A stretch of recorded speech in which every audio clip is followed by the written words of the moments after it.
અર્જુન ભગવાનનો સચ્ચરિત્ર ભક્ત હોવાથી સદાચાર પ્રત્યે હંમેશા સજાગ રહે છે અને તેથી આવા કર્મો ન કરવાની કાળજી રાખે છે. શીલ પ્રભુપાદ કી. સ્વાગતમ ઉપસ્થિત સર્વ શ્રોતાગણ વૈષ્ણવજન એવં મહાનુભાવોનું. શ્રીમદ ભગવદ્ ગીતાના પ્રથમ અધ્યાય ઉપર ઘણા સમયથી આપણે ચર્ચા કરી રહ્યા છીએ. તો 1.43ની અંદર અર્જુને જે પ્રકારે યુદ્ધની અનર્થ પરંપરાનું જે વર્ણન કર્યું છે કે જ્યાં 9 પ્રકારની વિષય વસ્તુઓની ચર્ચા આપણે કરી. યુદ્ધથી લઈ અને પિતૃઓના નરકવાસ સુધી અર્જુને જે ક્રમ આખો બતાવ્યો છે અને અર્જુન એની સત્યતા સ્થાપિત કરવા માટે 43 નંબર શ્લોકમાં કહે છે કે મેં જે પણ પક્ષ રાખ્યો છે આ ગુરુ પરંપરા દ્વારા મેં સાંભળ્યું છે. એવું નથી કે મારા મનમાં જે વિચારો ઉઠ્યા છે તરંગીપણે કોઈ અર્જુન આવી વાત કરી રહ્યા છે. તો શાસ્ત્ર સહમતિ હોવા છતાં પણ અહીંયા અર્જુન બાહ્ય ભાવને પ્રાપ્ત છે અને એટલા માટે વિશેષ રૂપથી સહી મર્મ જે છે એ અર્જુનની સમજમાં નથી અને મોહના કારણે એ બાહ્ય આવેશને લઈ અને અર્જુનના મનની અંદર આ વાત આવી કે યુદ્ધના અનર્થોનું પરિણામ એ છે કે મારા જે પિતૃઓ છે અથવા અહીંયા જે પણ લોકો ઉપસ્થિત થયા છે એના જે પિતૃઓ છે આને નરકવાસ તો નિશ્ચિત થશે. યુદ્ધનું આવું પરિણામ છે. અને આજનો જે શ્લોક છે એમાં અર્જુન આની અસર શું થઈ છે, યુદ્ધના પરિણામની ચર્ચાને સમાપ્ત કરી અને એ જે વિચાર જે ભાવ અર્જુનની અંદર આવ્યા તો એની અર્જુન ઉપર શું અસર છે એની ચર્ચા આપણે આજના શ્લોકમાં કરવાની છે.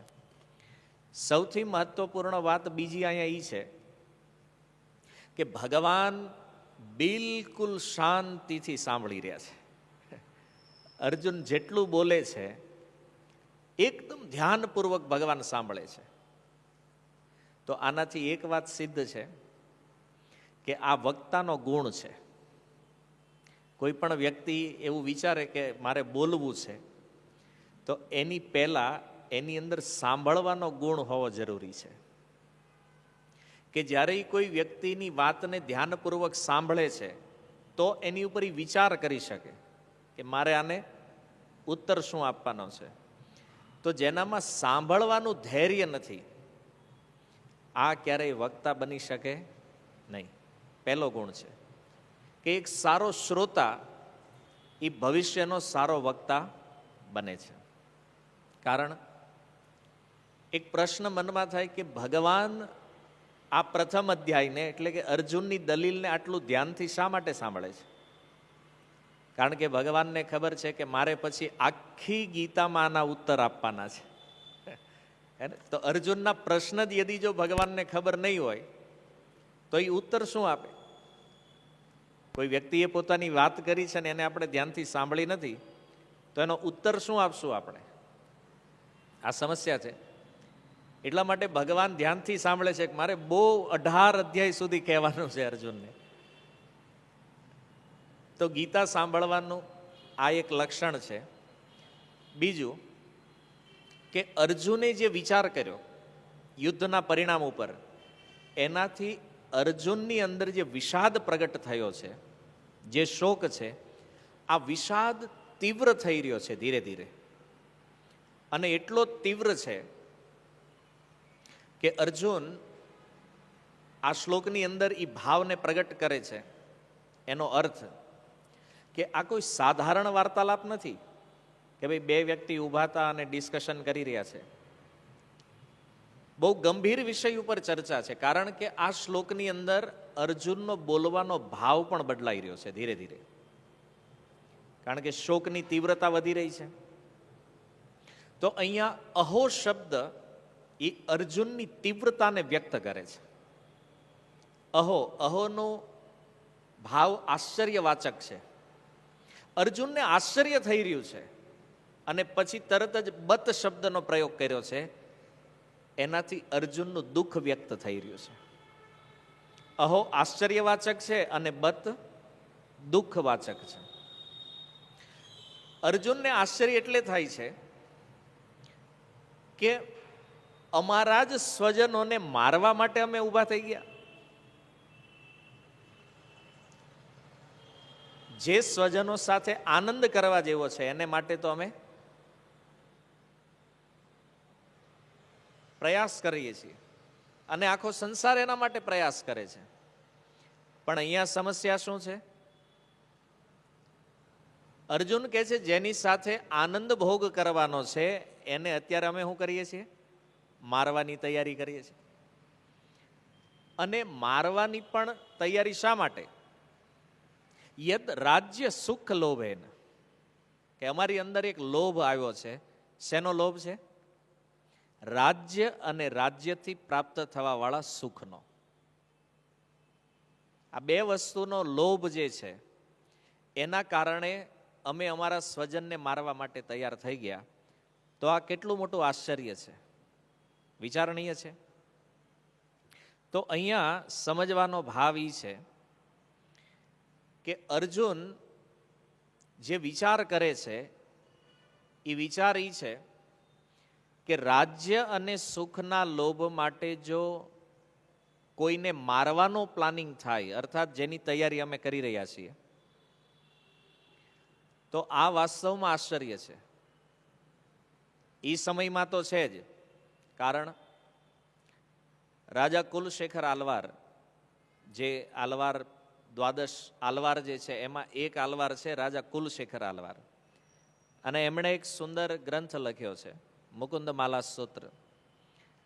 એમાં એક વાત કહે છે કે અહો આશ્ચર્યમ મનુષ્ય લોકે. આ મનુષ્ય લોકમાં એક આશ્ચર્ય છે, અને આશ્ચર્ય શું છે? વિષમ પીબંતમ. લોકો વિષ પીવે છે, સુધા પરિત્યજ્ય. સુધા કે છે અમૃતને, અને અમૃતને છોડી દે છે લોકો. આશ્ચર્ય છે કે નહીં? અચ્છા, સંસારની અંદર વિષ શું છે? વિષય ભોગ છે. અને સુધા અર્થાત અમૃત શું છે? ભજન. તો લોકો ભજનનો ત્યાગ કરે છે અને વિષય ભોગને સ્વીકારે છે. કેવું આશ્ચર્ય છે! રાજા કુલશેખર આલવાર જોઈ રહ્યા કે દુનિયાની સ્થિતિ તો જુઓ, વિષયને ગ્રહણ કરે છે, મતલબ વિષ પી રહ્યા છે અને અમૃતને છોડી રહ્યા છે. તો આશ્ચર્ય છે કે નથી? ઓકે, પણ આશ્ચર્ય થાય કોને? હવે મહત્વનો પ્રશ્ન એ છે. અર્જુનને થયું, રાજા કુલશેખર આલવારને થયું, તો આશ્ચર્ય એને થાય જે પરિભાષા જાણે છે, અથવા જેની અંદર વિવેક બુદ્ધિ છે. વિષ અને અમૃતની પરિભાષા જે લોકો જાણતા નથી, આને ક્યારેય આશ્ચર્ય નહીં થાય. અને એટલા માટે સંસારમાં જે મળી રહ્યું છે એમાં જે લોકો ચાલી રહ્યા છે એને કોઈ આશ્ચર્ય નથી. કેમ? કારણ કે જે છે એ બધું બરાબર છે. રાજા કુલશેખર આલવારને કેમ થયું? કારણ કે એ વિષને પણ જાણે છે અને અમૃતને પણ જાણે, બંનેની પરિભાષા જાણે છે. અને એટલા માટે લોક વ્યવહારને જોઈ અને રાજા કુલશેખર આલવાર એ વિચાર કરે છે કે આમાં કંઈક તો ગડબડ છે. આશ્ચર્ય થઈ રહ્યું છે એને. બીજી વાત કે આ પ્રસંગ જે છે જ્યાં અર્જુન અને દુર્યોધન સામસામે ઊભા છે, તો જો આશ્ચર્ય અહીંયા પણ બંનેને છે, અર્જુનને પણ છે અને દુર્યોધનને છે. દુર્યોધનને આશ્ચર્ય એ છે કે આ બે ઊભા ઊભા ચર્ચા શું કરે છે, લડાઈ પ્રારંભ કેમ નથી કરતા? હે ને, યુદ્ધના મેદાન ઉપર આવીને આટલું મોટું ડિસ્કશન. દુર્યોધન ઈ આશ્ચર્યમાં છે, અને અર્જુનનું આશ્ચર્ય ઈ છે કે સ્વજનોને મારવા ઈ પાપ છે. તો દુર્યોધન આ કેમ સમજતો નથી, આ પાપ કરવા ઊભો થયો છે અહીંયા? અર્જુનના મનમાં આશ્ચર્ય છે.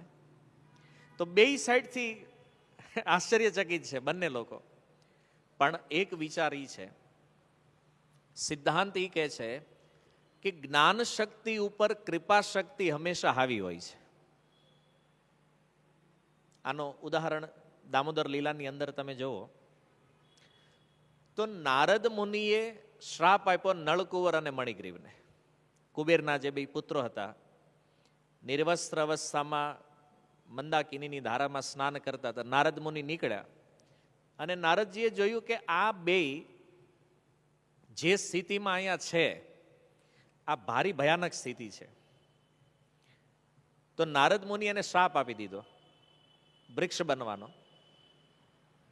અચ્છા, ભગવાનને જ્યારે યશોદાજીએ બંદી બનાવ્યા અને ભગવાને એ ઉખલને લઈને જ્યારે એ આંગણામાં નીકળ્યા, તો ભગવાનની દ્રષ્ટિ ગઈ બે વૃક્ષો ઉપર. અને ભગવાને એને જોઈને વિચાર કર્યો કે આ તો ઓલા બે છે, નળકુંવર અને મણિગ્રીવના પુત્રો છે. અચ્છા, ભગવાન એ જાણે છે કે આણે અપરાધ કર્યો છે. કોનો અપરાધ કર્યો છે?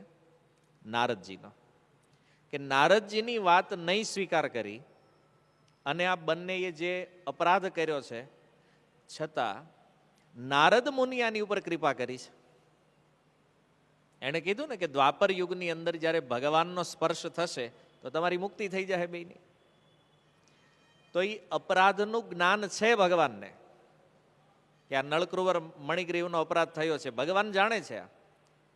પણ ભગવાનની દ્રષ્ટિ ક્યાં છે? નારદજીની કૃપા ઉપર છે. કે નહીં, નારદજીએ કૃપા કરી છે નાની ઉપર, તો ભગવાને કીધું કે મારા ભક્તએ કૃપા કરી છે તો હું કેમ નહીં કરું? તો ભગવાને કૃપા કરી અને બેયને મુક્ત કરી દીધા, નળકુંવર મણિગ્રીવને. તો દામોદર લીલામાં સિદ્ધાંત છે. પણ હવે મનમાં એક પ્રશ્ન થાય કે ભાઈ દુર્યોધનને આશ્ચર્ય થાય એમાં કાંઈ નવું નથી. કેમ? કારણ કે આપણને ખબર છે એ તો લડવા જ આવ્યો છે. અને એને આશ્ચર્ય છે એટલા માટે કે યુદ્ધ ચાલુ કેમ નથી થતું. પણ એક પ્રશ્ન આપણા મનમાં એ આવે કે અર્જુન માટે આ પહેલું યુદ્ધ તો નથી.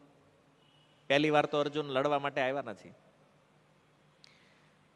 તો આની પહેલા જે યુદ્ધ અર્જુને કર્યા એમાં અર્જુનને કેમ આશ્ચર્ય થયું નહીં ક્યારે? આજે કેમ? તો આચાર્યગણ એના બે કારણ બતાવે છે. પહેલું, જે અર્જુન આ શ્લોકમાં કહી રહ્યા છે, યદ રાજ્ય સુખ લોભેન. પહેલું કારણ એ છે કે આ યુદ્ધ જે છે એ ન તો રાજ્ય માટે હતા ન તો સુખ માટે હતા.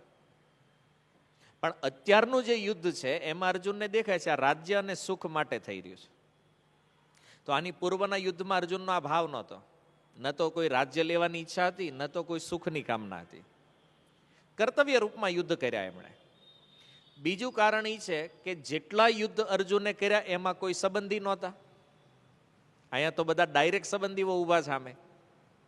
તો પૂર્વના યુદ્ધમાં કોઈ સંબંધી નહોતા. તો આ બે કારણ છે કે જેના કારણે અર્જુન યુદ્ધ કરવા માટે તૈયાર નથી. અથવા એને આશ્ચર્ય થઈ રહ્યું છે કે આ યુદ્ધ મારે શા માટે લડવું જોઈએ. તો આ પહેલું યુદ્ધ એવું છે અર્જુનના જીવનમાં કે જ્યાં એને રાજ્ય અને સુખનો લોભ દેખાય છે. અને કોનાથી? પોતાના સ્વજનોથી. તો જે બે સિદ્ધાંત આશ્ચર્યનું કારણ છે એ બંને અર્જુનમાં ઘટિત થઈ રહ્યા છે. અહીંયા રાજ્યની પ્રાપ્તિ એક લક્ષ્ય પણ છે અને સામે ઊભા રહેવા વાળા વ્યક્તિઓ છે એ પોતાના સ્વજન પણ છે. પહેલાના યુદ્ધમાં આવું હતું નહીં. તો આપણે થોડો વિચાર કરીએ કે અર્જુને પહેલા કયા કયા યુદ્ધ ઉપર અનુભવ લઈ લીધો છે. તો સૌથી પહેલા અર્જુનના જીવનમાં યુદ્ધ થયું રાજા દ્રુપદ સાથે. દ્રોણાચાર્યએ જ્યારે દક્ષિણા માગી તો એ દક્ષિણામાં એણે દ્રુપદને હરાવવાની વાત હતી. તો રાજા દ્રુપદ સાથે યુદ્ધ થયું. રાજા દ્રુપદને બંદી બનાવ્યા, બંદી બનાવી દ્રોણાચાર્યને સોંપી દીધા. અને એ રાજ્ય જે છે એનો અધિકાર કોની પાસે આવ્યો? દ્રોણાચાર્ય પાસે. અડધું રાજ્ય દ્રુપદને પાછું આપ્યું ને અડધું રાજ્ય દ્રોણાચાર્ય લીધું. તો આમાં અર્જુનનો તો કોઈ સ્વાર્થ નથી અને કોઈ સ્વજન પણ નથી. તમે વિચારશો કે નહીં, સસરા તો છે ને દ્રુપદ, પણ એ પછી થયા. પહેલા ક્યાં ખબર હતી કે આ સસરા થવાના, નહીં તો અર્જુન થોડા લડે. નહીં, પણ કર્તવ્ય છે તો અર્જુને પૂર્ણ કર્યું છે. ઓકે, પછી બીજું યુદ્ધ થયું દ્રૌપદીના સ્વયંવર વખતે. સ્વયંવર સમયે અર્જુને યુદ્ધ કર્યું, કારણ કે જેટલા પણ રાજાઓ હતા એ બધાને આશ્ચર્ય થયું કે ભાઈ આણે કેવી રીતે જીતી લીધી દ્રૌપદીને. તો એની સાથે યુદ્ધ કરવા માટે આવ્યા. છતાં અર્જુનના આ બે ક્રાઇટેરિયા ત્યાં પણ પૂરા નથી થયા. ઓકે, ત્રીજું એક વર્ણન મહાભારતમાં છે કે સ્વર્ગ ઉપર રાક્ષસોએ આક્રમણ કર્યું હતું, જેનું નામ હતું નિવાત કવચ. 60,000ની સંખ્યા હતી એની. નિવાત કવચ અસુરો જે છે. તો દેવતાઓએ સહાયતા માટે અર્જુનને બોલાવ્યા. એણે અસુરોને હરાવી દીધા અને સ્વર્ગ ઉપર વિજય પ્રાપ્ત કર્યો. તો કાયદેસર અર્જુન રાજા બને સ્વર્ગના, પણ અર્જુનને કોઈ લાલચ નથી, ન તો રાજ્યની ન તો સુખની. આજે લોકો સ્વર્ગ જવા માટે કેટલી પડાપડી કરે છે કે જાય કે ન જાય, પણ ફોટામાં તો લખી જ દે છે સ્વર્ગવાસ. મતલબ એક વસ્તુ કન્ફર્મ છે કે લોકોની કામના છે કે જવાનું તો સ્વર્ગમાં જ છે. અર્જુનમાં નથી. જીત્યું છે એણે સ્વર્ગને, પણ છતાં અર્જુનમાં આ કામના નથી. ઓકે, એકવાર યુદ્ધ થયું હતું ઇન્દ્રપ્રસ્થ. ઇન્દ્રપ્રસ્થમાં જ્યારે પાંડવો વાસ કરતા હતા એ સમયે એક બ્રાહ્મણની ગાય કોઈ ચોરી કરી જતા હતા, લૂંટારવો હતા. તો અર્જુને એની હારે યુદ્ધ કરી અને એ જે ગાય છે એ કોને આપી? પાછી બ્રાહ્મણને, જેની ગાય ચોરી થઈ છે એને. એક યુદ્ધ મહાભારતમાં વર્ણન છે અર્જુનનું શિવજીથી યુદ્ધ થયું છે. તો શિવજીથી જ્યારે યુદ્ધ થયું તો એ સમયે એ યુદ્ધમાં પણ કોઈ રાજ્યની કામના નથી કે કોઈ લોભ નથી. તો કેવલ અર્જુનની પરીક્ષા માટે હતું, પણ એણે શિવજીને પણ ત્યાં પરાસ્ત કર્યા છે અર્જુને. એકવાર દ્વૈત વનમાં બન્યું એવું કે દ્વૈત વનમાં જ્યારે પાંડવો વાસ કરતા હતા તો દુર્યોધનને ખબર પડી કે આ લોકો ન્યા છે. તો દુર્યોધનને થયું કે ચાલો સેના લઈને જઈએ અને આને થોડા હેરાન પરેશાન કરીએ. તો અર્જુનના એક મિત્ર છે ચિત્રરથ નામના ગંધર્વ, એને ખબર પડી.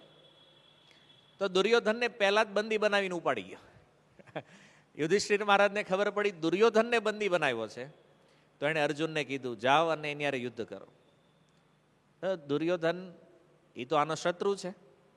અર્જુન કે લઈએ સારું છે ને, આપણે શું વાંધો છે, આમે આપણને હેરાન કરવા જ આવતો હતો ને. તો યુધિષ્ઠિર મહારાજે કીધું કે નહીં, આપણે અંદરો અંદર લડાઈ હોય ત્યારે 100 કૌરવ ને 5 પાંડવોની વાત છે, પણ બહારનો કોઈ આવે ત્યારે આપણે 105 છીએ પાછા, હે ને. તો યુધિષ્ઠિર મહારાજના કહેવાથી અર્જુને યુદ્ધ કર્યું ગંધર્વ સાથે, મિત્ર છે છતાં, અને આ દુર્યોધનને મુક્ત કરાવ્યો. તો આ રીતે અર્જુનના 6 યુદ્ધ પ્રસિદ્ધ છે મહાભારતની અંદર. પણ આ 6 યુદ્ધમાં ન તો અર્જુનને રાજ્યની લાલસા છે, ન સુખનો લોભ છે. એક કર્તવ્યના રૂપમાં અર્જુને આ 6 યુદ્ધને સમાપ્ત કર્યા છે કે ભાઈ આ મારું કર્તવ્ય છે તો મારે આ યુદ્ધ કરવું જોઈએ. અચ્છા, ભગવાનના ચરિત્રમાં જો જોવામાં આવે, કૃષ્ણ લીલામાં અથવા રામલીલાની અંદર, તો ત્યાં પણ ભગવાન મથુરા ગયા અને મથુરાની અંદર જઈ અને ભગવાને કંસનો વધ કર્યો. અચ્છા, કંસનો વધ કર્યો તો કાયદેસર રાજા કોણ બને? ભગવાન કૃષ્ણ બનવા જોઈએ. ભગવાને ઉગ્રસેનને રાજા બનાવ્યા. મથુરાના રાજા પોતે નો બન્યા. કોને રાજા બનાવ્યા છે? ઉગ્રસેનને. ઓકે, જરાસંઘ સાથે યુદ્ધ થયું ભગવાને ભીમની સહાયતાથી. ભીમે જરાસંઘનો વધ કર્યો. ત્યાં પણ કાયદેસર રાજા કોણ બને છે? ભગવાન. તો ત્યાં જરાસંઘનો જે પુત્ર છે જેનું નામ હતું સહદેવ, ભગવાને એને રાજા બનાવ્યો.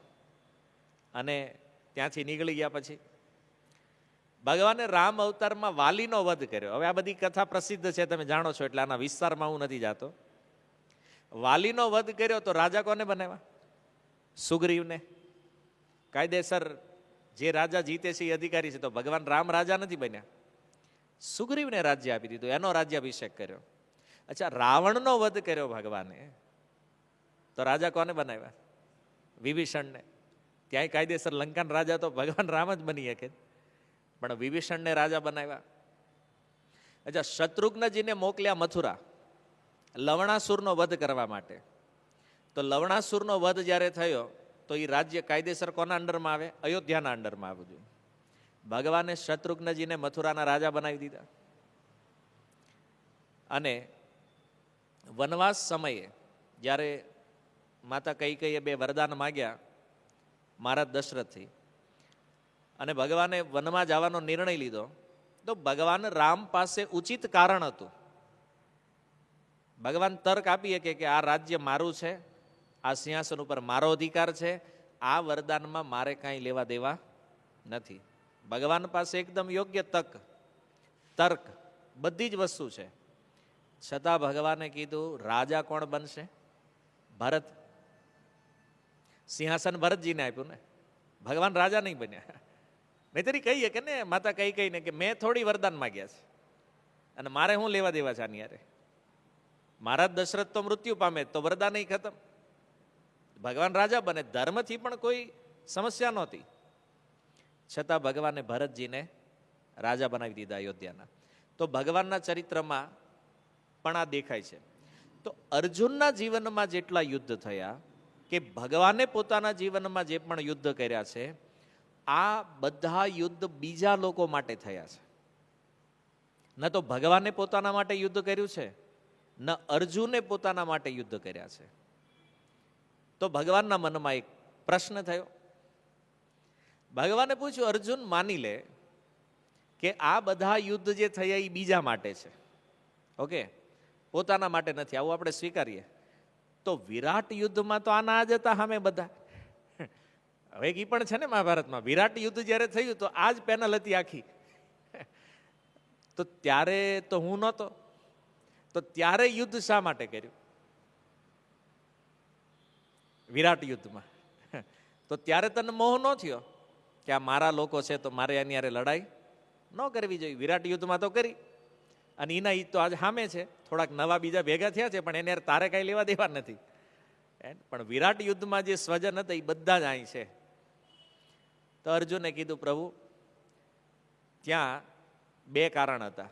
પહેલું, ગાયની રક્ષા, કારણ કે આ કૌરવોએ વિરાટનગરની ગાયોનું અપહરણ કર્યું હતું.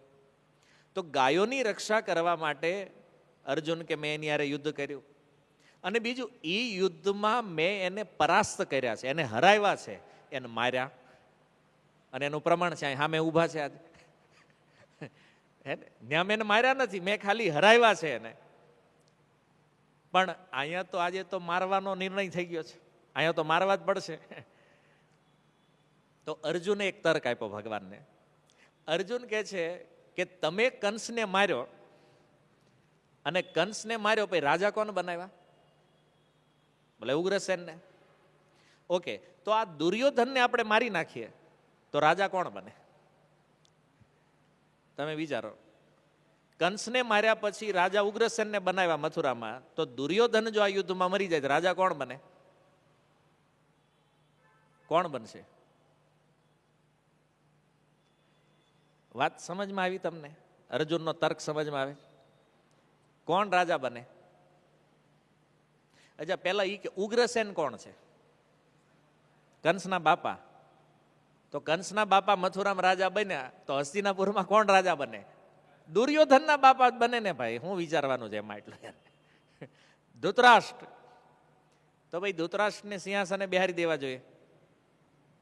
તો ભગવાને કીધું, અર્જુન આમાં એક લોજિક છે. શું? ઉગ્રસેન જે છે એ ધર્માત્મા વ્યક્તિ છે.